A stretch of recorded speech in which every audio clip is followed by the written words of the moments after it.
Bonjour. Ça se voit, je suis épuisée, mais ça vaut la peine. Ça va, on a eu quelques difficultés au début parce qu'il y avait la 33e édition de la Coupe d'Afrique des Nations qui se déroulait au Cameroun. Donc on n'avait pas l'attention de tout le monde à ce moment-là, ce qui fait que la communication et toute autre chose a démarré un peu limite. Mais bon, ça va, on est dans les délais et ça se passe bien. Merci à UN Media de me recevoir. Alors Larissa Tina est une jeune femme, une Camerounaise, journaliste de formation et très poussée vers les problèmes liés à la condition féminine. Je rappelle déjà que je suis journaliste en situation de conflit, donc ce qui fait que je suis très poussée vers les problématiques liées aux femmes, mais surtout les femmes en période de conflit. Voilà. Alors Femina 237 est une initiative au féminin que je porte depuis bientôt 5 ans, parce que ça fait plus de 4 ans que j'ai d'abord porté cet événement, enfin ce concept-là dans les radios. Au départ, c'était Couloir de femmes lorsque j'étais sur Radio Kasmando. Et plus tard, ça a été Femina sur beaucoup de radios dans la ville de Douala. Et par la suite, on a eu également à faire une plateforme web concernant Femina 237 pour amener justement les femmes à se sentir en sécurité, à promouvoir, à lutter pour leurs droits, mais surtout à comprendre leurs devoirs.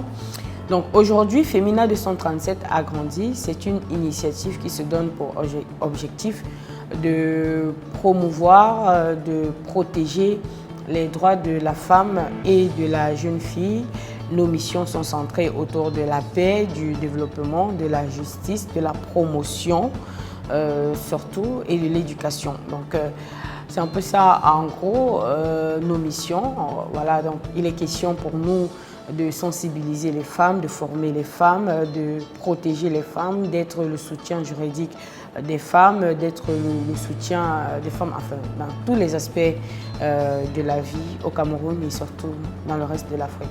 Alors, en prélude à la Journée internationale des droits de la femme, Femina 237 a pensé qu'il serait utile pour toutes les femmes d'organiser une semaine d'activisme pour la protection des droits de la femme et de la jeune fille.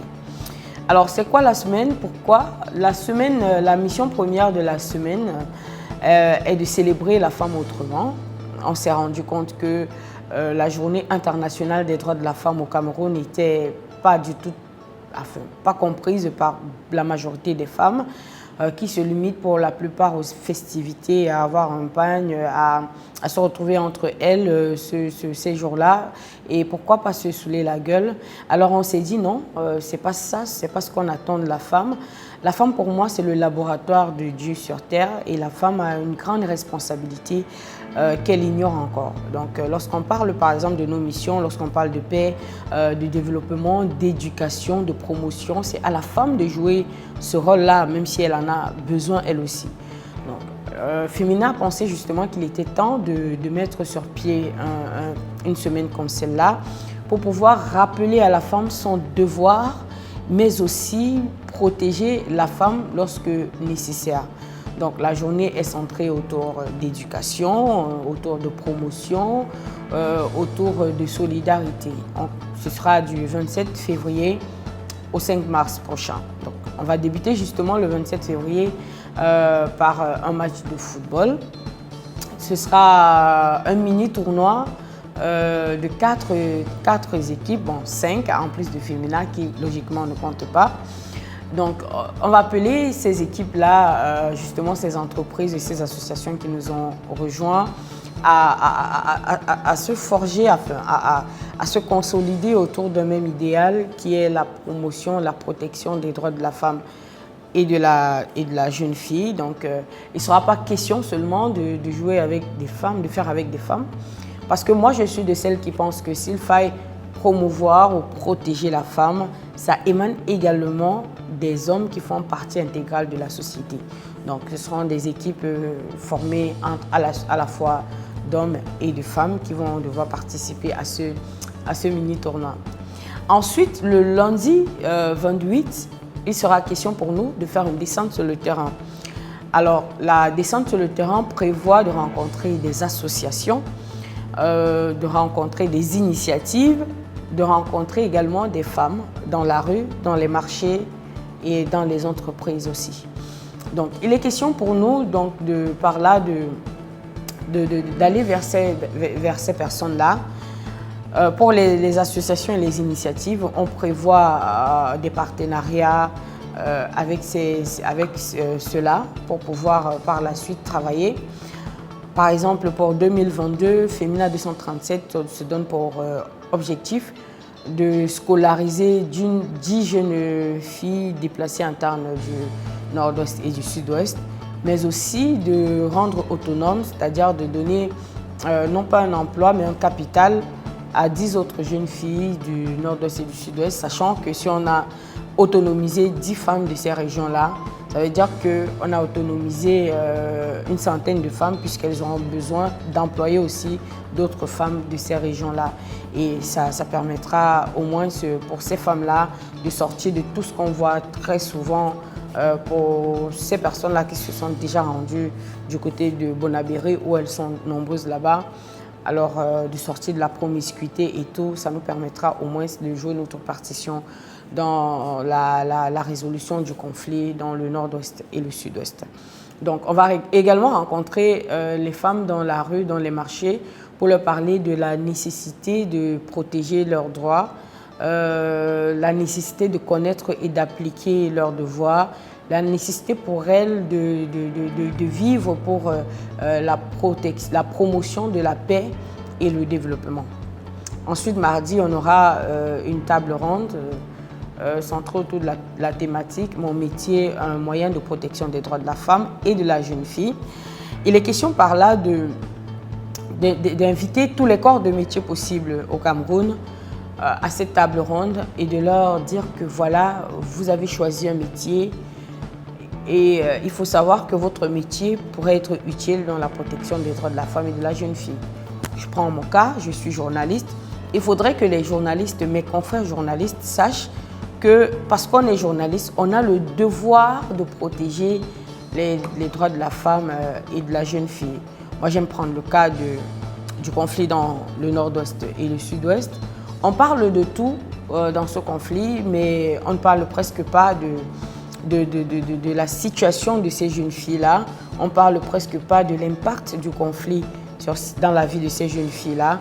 On ne parle presque pas de ce dont ont besoin ces jeunes filles-là sur le plan juridique, sur le plan psychologique, sur le plan social. Il est temps qu'on en parle pour que ça aide véritablement à sortir, à enlever ce fardeau-là sur ces femmes-là. Et par la suite, on aura le mercredi 2 mars une formation gratuite en la fabrication des produits cosmétiques. Donc, on va former une cinquantaine de femmes. Ça participe également à l'autonomisation de celles-là, parce qu'on sait que si on autonomise, si on forme 50 femmes ce jour-là, on aura autonomisé 50 femmes qui créeront des emplois et qui, à leur tour, emploieront minimum 2 personnes. Ça fera qu'on aura autonomisé 150 personnes environ et ce sera vraiment, vraiment super. Donc, et après, on va aller dans les établissements pour sensibiliser les élèves et les étudiants, les enseignants eux aussi. On ira à la prison centrale de Nouvelle pour rencontrer les prisonnières. On ne peut pas fêter seul. Il faudra qu'on pense également à celles-là. Elles ont fait des erreurs, c'est vrai, mais maintenant, il faudrait qu'elles sachent leurs devoirs, quels sont leurs devoirs dans la société, ce que la société entend d'elles. Il faudra également aller du côté des déplacés internes du nord-ouest et du sud-ouest pour leur apporter un réconfort. Et puis le clap de fin, ce sera le 5 mars pour la soirée des galas que j'ai nommée les Femina Awards. Alors Femina Awards, c'est un pan de l'initiative et surtout de la semaine. Femina Awards, c'est une cérémonie de récompense qui a pour but de récompenser, permettez-moi la tautologie, les femmes d'impact. J'insiste sur impact parce que ce ne sera pas toutes les femmes qui seront récompensées. On veut des femmes d'impact. Alors, les catégories, donc d'abord, avant de chuter, ce sont des femmes qui se seraient démarquées au cours de l'année 2021, pour le moment, au Cameroun. Alors, les catégories, on a d'abord des grandes catégories, des rubriques. On a par exemple la rubrique politique, où il faudra récompenser la femme politique d'impact de l'année 2021 et la révélation politique d'impact de l'année 2021. J'insiste sur impact parce que si quelqu'une est désignée femme politique de l'année 2021, il faudrait que ce qu'elle ait fait au courant de cette année-là impacte celle qui voudrait devenir comme elle demain, celle qui voudrait se battre à devenir femme politique de l'année 2022 au Femina Awards, celle qui voudrait se battre pour entrer dans la politique parce qu'elles veulent ressembler à ces femmes-là. On a en économie l'entrepreneur de l'année, la femme d'affaires de l'année. Il faudrait qu'elle soit impactante, que beaucoup d'autres femmes qui voudront se lancer dans le secteur économique, qui voudront entreprendre, prennent pour modèle celle qui sera désignée comme femme, je dis peut-être l'entrepreneur d'impact de l'année au Femina Awards 2021. On a plusieurs pans, on a des associations, on a l'aspect genre, par exemple, dans les médias, on a l'émission Femmes d'impact, on a beaucoup d'autres sur le plan social. La musique d'impact, par exemple, qui aura impacté les mœurs sur le plan de la femme, qui aura amené à la protection des droits de la femme et de la jeune fille en 2021. Donc, ce sera centré autour de cela. On aura également des prix spéciaux, forcément. Donc, on sera tourné autour d'une vingtaine de prix. Oui, l'entrepreneuriat féminin, c'est la plus belle chose qui puisse arriver à notre univers au XXIe siècle. On a besoin des femmes qui entreprennent, des femmes qui prennent des responsabilités, qui prennent des risques. On n'a plus besoin en fait des femmes qui dorment au quotidien et qui attendent tout de l'autre. On a besoin des femmes qui créent, qui emploient les autres. C'est important d'entreprendre aujourd'hui. Vous savez, travailler, innover, parce que quand on parle d'entreprendre, on parle également d'innovation. Les femmes ont toujours cet esprit d'innovation, mais on se rend compte par exemple que les femmes ont beaucoup peur. Je prends le cas de la politique. Les femmes n'ont pas encore compris dans l'univers politique qu'elles peuvent être celles-là qui puissent changer les choses au Cameroun. Elles veulent toujours se retirer, non parce qu'on a peur, non, tel sujet, non, vraiment, je ne peux pas en parler parce que c'est la politique, j'ai peur et tout. On se met derrière, on se cache, mais en oubliant forcément qu'on a notre mot à dire dans comment est-ce qu'on gère la chose publique, on a notre réflexion à donner, on a notre manière de voir les choses qui pourrait être le déclic pour pouvoir changer les choses. Donc l'entrepreneuriat pour moi c'est efficace. Aujourd'hui au Cameroun, toutes les femmes devraient entreprendre. On a des femmes qui font le commerce en ligne aujourd'hui, c'est du moins, bon, je ne vais pas insulter un domaine, mais c'est au moins facile, enfin pour le moment, c'est un secteur qui n'est pas encore régularisé, donc beaucoup de femmes pourraient en profiter. On ne paye pas encore les impôts sur le net, à ce que je sache, donc beaucoup de femmes pourraient en profiter. Entreprendre, c'est bien. Entreprendre, tirer les autres, employer les autres, ce serait vraiment important pour l'économie du Cameroun et pour même le développement même du pays. J'invite vraiment toutes les femmes et aussi tous les hommes, parce que nous ne sommes du tout pas sexistes, alors là non. Je vous invite tous à vous joindre à nous pour cette grande célébration. C'est une initiative qui est très jeune, qui a besoin de votre aide, qui a besoin de vos conseils, qui a besoin de votre chaleur pour le moment. Alors on a besoin de vous, on a besoin que vous nous entouriez pendant cette semaine. Par exemple, venez supporter vos équipes le dimanche 27 février prochain du côté du grand stade du centre d'accueil de Bépanda. Venez assister aux conférences, assister à la formation, même si c'est vrai que les listes sont déjà clos pour le moment.